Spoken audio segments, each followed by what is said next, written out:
Begin the song exactly where you are. Remain within the world of which you're made. Call nothing common in the earth or air. Accept it all and let it be for good. Start with the very breath you breathe in now, this moment's pulse, this rhythm in your blood, and listen to it ringing soft and low. Stay with the music, words will come in time.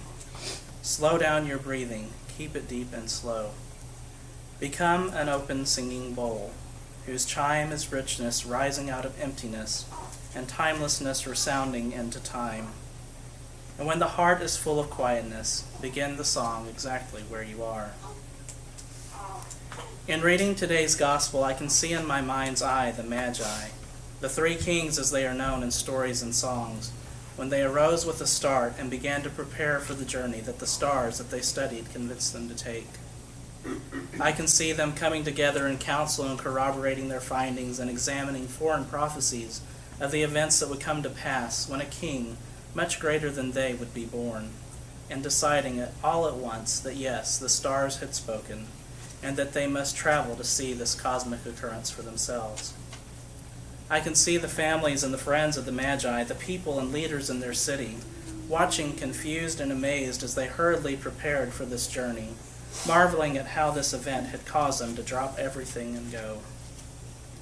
They marveled, I am sure, at the selections of gifts that they had prepared for this foreign child that had been born, gifts far more extravagant, most likely, than they had ever given their own children. And as they set off on this journey, I'm sure that those left behind talked amongst themselves, wondering why this event and this birth was so incredibly important, that the Magi began to speak of worshiping this foreign child, this king, and how they began to sing new songs that had never been ever heard before without questioning. They began the song exactly where they were.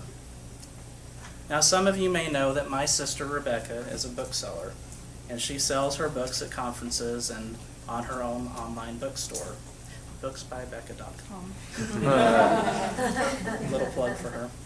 She has been quite successful and has been fortunate to meet an assortment of people who are experts in apologetics, the Inklings, scholars on C.S. Lewis, and poets such as Malcolm Guite.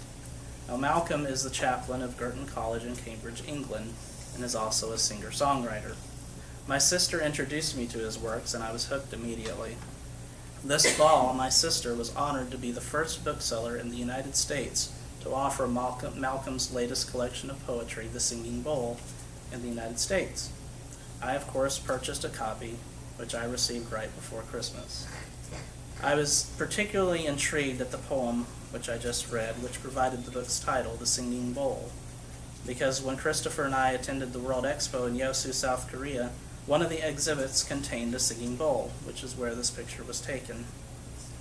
And we didn't really have time to spend to really get the full experience of it, but we did get to hear the sound and read a bit on what a singing bowl is. Basically, the sound the singing bowl makes is to signify the beginning of meditation, reflection, and worship. When I read and reread and read again Malcolm's magnificent poem, I thought of the peaceful sound that this singing bowl made, and how its soft, low humming seemed to drown out the throngs of people at the expo. I began to reflect on the first and the last line of the poem, begin the song exactly where you are. It made me think about the Magi and how they began their song of worship exactly where they were. It made me reflect through biblical history how when God called our spiritual forefathers and mothers, they began their songs exactly where they were. Abraham, Moses, Rahab, the fishermen that Jesus called to ministry, to name a very few. They all listened to the call of God and began their song, their relationship with God, their calling exactly where they were. They didn't prepare and they didn't study. They didn't consult with their friends, families, and neighbors. When they heard the music of God ringing soft and low, they acted immediately in faith and followed without regard to the details.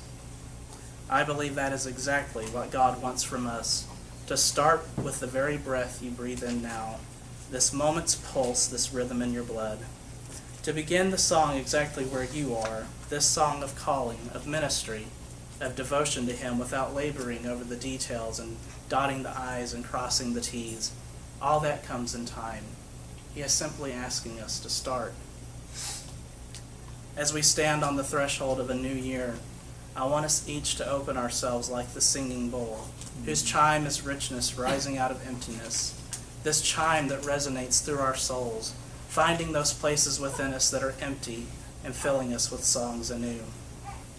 I want us to realize that the person we most want to be is the person we were in the very beginning, before heartache, self-destruction, and disappointment seeped in. This music that we hear, it is the sound of recovery of what was never lost. I want us to set aside those things that so easily beset us, the strained relationships with our families, the drudgery of our day-to-day existence, which has become devoid of joy and purpose. I want us to put aside the negative voices of condemnation, whether they come from others or from ourselves. I want us to reject the tunes of oppression and suppression and trade them in for the joyous songs of freedom and victory. It's time to put aside anything and everything that stands in our way of hearing the music and the calling of God. It's time to give gifts, not material things like the Magi brought, but gifts of service, understanding, and tolerance to our neighbors.